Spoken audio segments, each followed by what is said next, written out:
It was May 12, 2022, at the Estadio Couto Pereira in Curitiba, Brazil. Metallica was headlining one of the biggest rock festivals in South America, and the energy in the stadium was electric. Fans had traveled from across the continent, some driving for days, others spending their life savings on tickets just to see the legendary band perform live. The show had started like any other Metallica concert. James Hetfield, the band's frontman and rhythm guitarist, commanded the stage with the same raw power he'd wielded for over 40 years.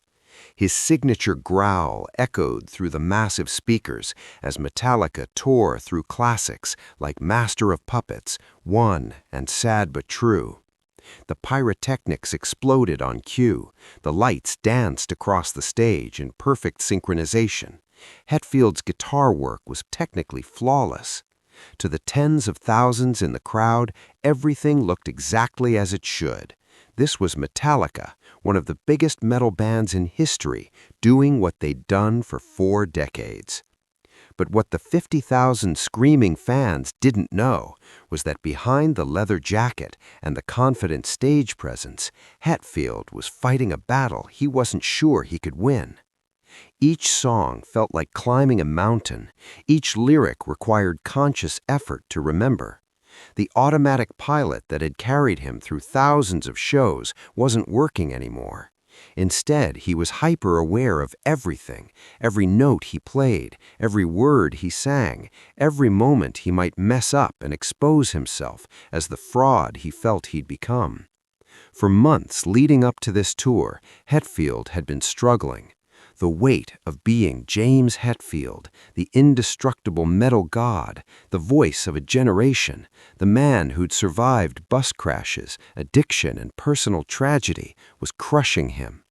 Every time he looked in the mirror, he saw someone he didn't recognize, someone older, someone tired, someone who felt like a fraud.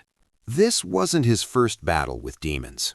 In 2001, he'd entered rehab for alcohol abuse, forcing Metallica to postpone their tour. In 2019, he'd done it again, this time disappearing for over 2 months while the band canceled shows across Australia and New Zealand. He'd come back stronger each time, or so everyone thought. But this was different.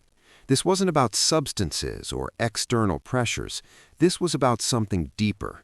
The fear that he'd lost whatever made him special, that the years had taken more than just his youth, that he was just going through the motions of being someone he used to be. The doubts had started small, a missed note here, a forgotten lyric there, but they grew louder with each passing show. What if I'm too old for this? What if the fans see through me? What if I let everyone down? He'd stopped sharing these thoughts with anyone. Lars, Kirk, and Robert were his brothers, but how could he tell them he was thinking about quitting? How could he admit that the thing that had defined his entire adult life now felt like a burden instead of a calling? On the morning of the Curitiba show, Hetfield had stood in his hotel room staring at his guitar and felt nothing but dread. For the first time in his life, the thought of walking on stage didn't excite him, it terrified him. He tried to shake it off. He tried to remember why he started playing music in the first place, but the voice in his head was relentless. You're done. You're finished. You can't do this anymore. Still, Hetfield did what he'd always done. He pushed through. He put on his stage clothes, strapped on his guitar, and walked out into the blinding stadium lights. For the first hour of the show, muscle memory took over. His fingers found the chords, his voice hit the notes, and the crowd roared with approval. But then came Enter Sandman, Metallica's biggest hit, the song that had defined a generation, the song Hetfield had performed thousands of times. As the opening riff thundered through the stadium and 50,000 voices sang along, something shifted inside him. He looked out at the sea of faces, young and old, men and women, people who'd grown up with his music, people who'd found hope in his lyrics during their darkest moments, and instead of feeling energized, he felt overwhelmed. "What am I doing here?" he thought. "I'm just an old guy playing the same songs I wrote 30 years ago." Midway through the song, Hetfield's fingers fumbled on the strings. It was barely noticeable, the kind of tiny mistake that happens in every live performance, but to him it felt like proof of everything he feared. The guitar that had felt like an extension of his body for 4 decades suddenly felt foreign, heavy, wrong. And that's when it happened. James Hetfield stopped playing. The sudden silence was deafening. Lars Ulrich's drums continued for a few beats before he realized something was wrong and stopped as well. Kirk Hammett and Robert Trujillo followed suit, their instruments falling silent one by one. 50,000 people stopped singing. The massive stadium, moments ago filled with thunderous music and energy, went completely quiet. Hetfield stood at center stage, his head down, his shoulders shaking. Those in the front rows could see what the cameras would later confirm. Tears were streaming down his face. Lars Ulrich was the first to react. The drummer stood up from behind his kit, his face a mixture of concern and confusion. In all their years together, through fights, through rehab, through the death of Cliff Burton, he'd rarely seen his oldest friend and bandmate like this. Kirk Hammett and Robert Trujillo exchanged worried glances. They could see Hetfield's hands trembling as he gripped the microphone stand. For what felt like an eternity, but was probably only 30 seconds, nobody moved. The massive video screens showed Hetfield's face in close-up, vulnerable, broken, human in a way the world had rarely seen him. Then Hetfield raised his head and spoke into the microphone. His voice was shaky, barely above a whisper, but in the silent stadium, every word carried perfectly. "I've got to tell you," he began, his voice cracking, "I wasn't feeling very good before I came out here." The crowd remained silent, hanging on every word. "I was feeling a little bit insecure, like I'm an old guy, I can't play anymore, all this bullshit that I tell myself in my head." As he spoke, something remarkable happened. Lars Ulrich walked out from behind his drum kit. Then Kirk Hammett unplugged his guitar. Robert Trujillo set down his bass. All 3 men walked toward Hetfield at center stage. The cameras captured it all. 3 of the biggest names in heavy metal approaching their frontman not as bandmates, but as brothers. "So I talked to these guys," Hetfield continued, his voice growing stronger as Lars put a hand on his shoulder, "and they helped me, as simple as that." Kirk Hammett wrapped his arms around Hetfield from one side, Robert Trujillo from the other. Lars Ulrich joined in, and suddenly there they were, 4 men in their 50s and 60s, standing in the middle of a massive stadium, holding each other in a group hug. "They gave me a hug," Hetfield said, now openly crying, and said, "Hey, if you're struggling on stage, we've got your back." The stadium remained silent, but now it was a different kind of silence. It was the silence of 50,000 people holding their collective breath, witnessing something sacred. "And I tell you," Hetfield said, his voice breaking again, "it means the world to me." He looked out at the crowd, tears still streaming down his face, and said the words that would become the defining moment of the night. "And seeing you out there, I am not alone. I am not alone, and neither are you." For a moment, the stadium remained frozen. Then, like a wave starting at the front and rolling backward through the massive crowd, people began to react. Some were crying. Many were crying. Tough-looking metalheads in leather jackets, teenagers who'd come to headbang, parents who'd brought their kids. All of them were overwhelmed with emotion. Then someone in the crowd started chanting, "You are not alone. You are not alone." Within seconds, all 50,000 voices joined in. The chant grew louder and louder, transforming from words into a roar of love and support that shook the stadium to its foundation. Hetfield stood there, still surrounded by his bandmates, and for the first time that night, maybe for the first time in months, he smiled. Not the confident stage smile he'd perfected over 4 decades, but a genuine, vulnerable, grateful smile.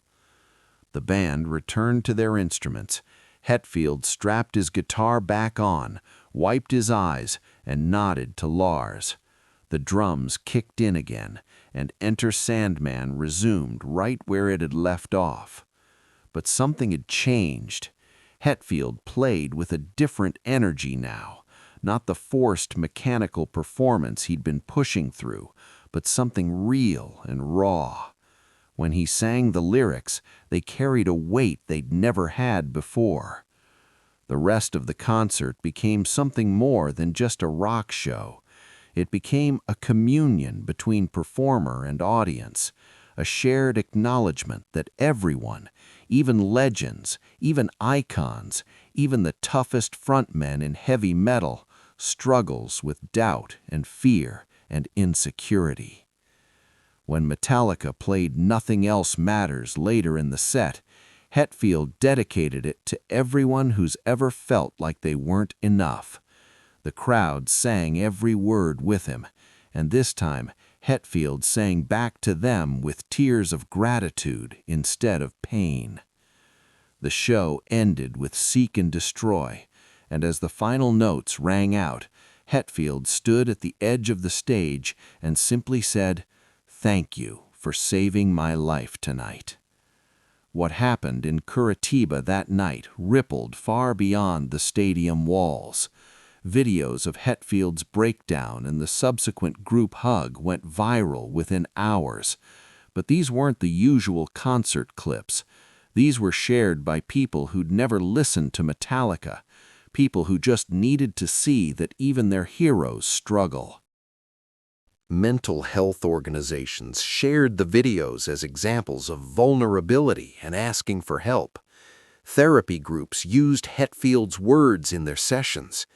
Countless people posted about their own struggles with imposter syndrome, anxiety, and self-doubt, using Hetfield's moment as permission to admit they weren't okay either. The hashtag #YouAreNotAlone trended worldwide for days. Fellow musicians reached out to Hetfield, sharing their own stories of stage fright, depression, and the crushing pressure of living up to their own legends. Some had struggled in silence for years.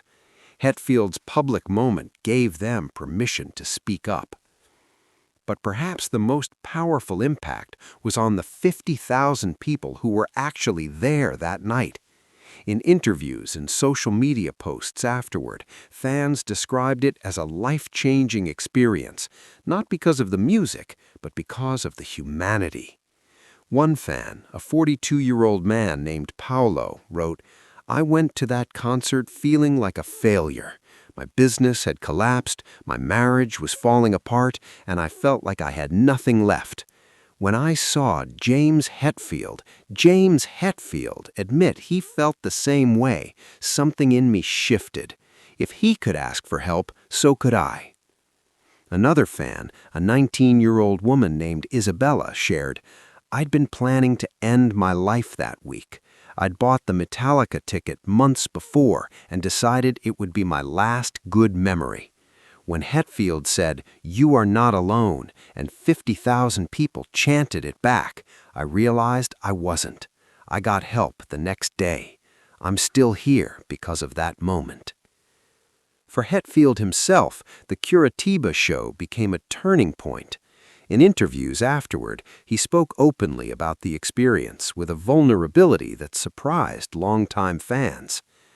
"I'd spent 40 years being James Hetfield," he said in a later interview. "The tough guy, the metal god, the guy who doesn't break. But that night in Brazil, I broke. And you know what? Breaking was the best thing that ever happened to me." He talked about how the support from his bandmates, men he'd known for over 40 years, men he'd fought with and reconciled with countless times, reminded him that he didn't have to carry everything alone. Lars, Kirk, and Robert didn't judge me, Hetfield explained. They didn't tell me to toughen up or push through. They just held me. That's what I needed. Sometimes strength isn't about being tough. Sometimes it's about letting people hold you when you can't stand on your own. The experience also deepened Hetfield's connection with the Metallica fan base, what he calls the Metallica family. He realized that the relationship between performer and audience wasn't one way. It wasn't just about him giving them music. They gave him something back: purpose, connection, proof that his struggles and his songs meant something. "Looking into one set of eyes," Hetfield said in a recent interview, tearing up again, "that's all it takes for me. I'll see the passion in them, and I'm full." The band continued their tour with renewed energy, but now before each show, the four members of Metallica make it a point to check in with each other, not just about the set list or the sound check, but about how they're really doing. And Hetfield changed his pre-show routine. Instead of isolating himself and trying to psych himself up to be James Hetfield, he now spends time with his bandmates, reminding himself that he's not alone on that stage or in life. The Curitiba show also reinforced something Metallica had been doing through their All Within My Hands Foundation, using their platform to help others who are struggling. The foundation, which supports workforce education, hunger relief, and disaster response, added mental health resources to their initiatives. "If we can help one person feel less alone," Hetfield said, "then everything we've been through, all the pain, all the struggle, means something." Today, the video of that night in Curitiba has been viewed millions of times, but it's not shared as a fail or a moment of weakness. It's shared as proof that vulnerability is strength, that asking for help is courage, and that no matter who you are or what you've accomplished, you don't have to face your demons alone. The moment when James Hetfield broke down on stage in front of 50,000 people became more than just a viral video. It became a reminder that behind every legend is a human being, someone who doubts, who struggles, who needs support. And sometimes the bravest thing that human being can do is simply say, "I'm not okay. I need help." Because in that moment of honest vulnerability, they give permission to millions of others to do the same. James Hetfield walked onto that stage in Curitiba thinking he was too old, too broken, too done to be there.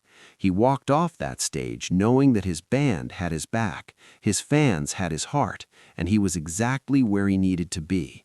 Not because he was perfect, but because he was real.